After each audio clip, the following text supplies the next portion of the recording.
Il y a deux grands types d'innovation. Tout d'abord, va venir sur le marché un tout nouveau type de carburant qui va être testé dès cette année par Lufthansa et qui va être produit sur une des unités qu'on est en train de construire, nous, Technip, dans le port de Rotterdam. L'autre unité étant basée à Singapour.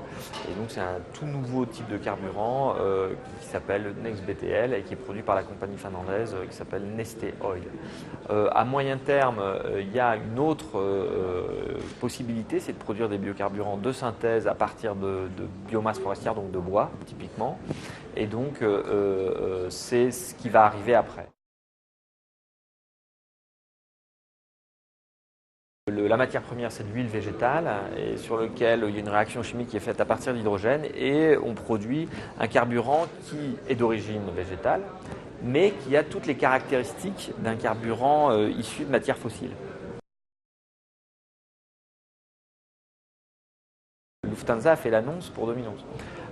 Donc ces carburants vont être disponibles, sachant quand même que Neste Oil ne va produire ou ne va accorder qu'une partie de la capacité de production à la production de jet fuel. C'est-à-dire qu'il va y avoir aussi de la production de carburant type diesel pour vous et moi sur la route.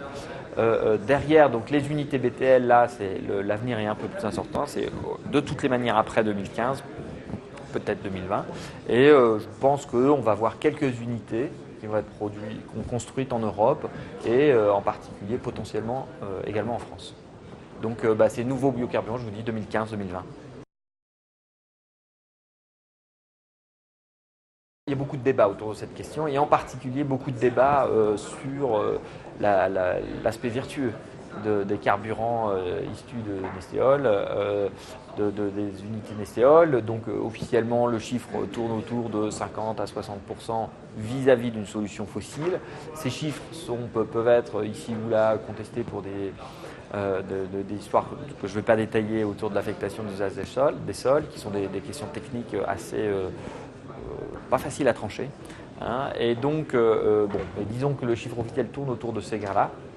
Demain, on veut arriver sur les produits type BTL que j'ai mentionnés au tout début, peut-être 80-90%.